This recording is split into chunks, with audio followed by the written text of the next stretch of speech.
Once upon a time, India. There was a tyrannical Indian king. The king used to spend most of his free time engaging in playing interesting games. But one day, he got bored of playing the same game every day. He tried new games, but he didn't find any game interesting enough to play for long. One day, he ordered his ministry to find him a new game which should be highly challenging, interesting, and rewarding that nobody can't get enough out of it. Public announcements were made, and soon many games were presented in front of the king. It took several weeks and a lot of rejections, until one day a wise mathematician finally presented Chaturanga in front of the king. So this is where our story begins, in 600th AD. Chaturanga translates to 4 divisions of the military: infantry, cavalry, elephants, and chariotry. Emerged as a strategic board game played by nobility and scholars. It was played on an 8x8 grid, just like our modern chessboard. But instead of kings and queens, they had elephants and chariots. It symbolized the battle between 2 kingdoms, with each piece representing different ranks and abilities. Though the exact rules of Chaturanga are unknown, it looks remarkably similar to modern chess, with a few key differences. Firstly, the rules for moving queens and bishops were generally more limited. The objective of the game may have also been somewhat different. Some accounts of Chaturanga say that a player could win by removing all his or her enemy's pieces besides the king. Fast forward to the 7th century, and chess made its way to Persia. In Persia, the game was called Shatranj. The rules of Shatranj were quite different from modern chess, with pieces moving more slowly. The game gained popularity across the Islamic world, from the Middle East to North Africa. This is where the game got its modern term Shah, which means king in Persian.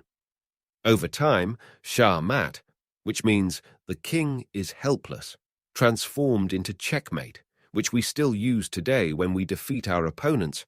From Persia, the game spread onto China, Japan, and Southeast Asia, where it evolved into the related games Xiangqi and Shogi, which are sometimes called Chinese and Japanese chess, respectively. This period saw the first scholarly studies of chess, analyzing chess problems, openings, and other topics still considered today.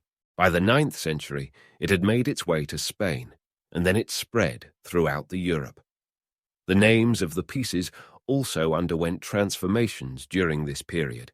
By the 12th century, the pieces had begun to take their standard modern forms.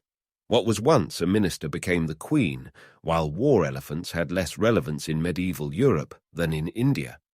Instead, bishops took their place. King Louis IX of France banned chess in 1254 because he believed that it encouraged gambling and distracted his courtiers from more serious matters. He saw the game as a wasteful and unproductive activity. 15th century's notable changes included the introduction of the queen, which could move across the board, and the adaptation of the bishop's diagonal movement. These changes made the game faster-paced and more dynamic. This is the time when chess took its modern form as today. Chess quickly became renowned for its intellectual prowess, attracting brilliant minds throughout history. From renowned philosophers like Voltaire to famous mathematicians like Benjamin Franklin, chess was embraced as a tool for strategic thinking and mental development. As time progressed, chess transformed into a highly competitive sport, with international tournaments and championships held worldwide. The World Chess Championship remains one of the most prestigious titles in the realm of mind sports. In 1886, the first official World Championship was hosted, where Wilhelm Steinitz became the first official world chess champion. Wilhelm Steinitz is also known as the father of modern chess. Next, machines came to win. In 1996, a machine challenged the world chess champion for who is the better chess player. It was Garry Kasparov versus IBM's Deep Blue. The world was shocked by the world chess champion's defeat. Today, chess has reached an amazing level. You can play chess online, challenge the computers, analyze your games and positions. It's so fascinating how an ancient game not only survived, but has also become the most popular board game in the world.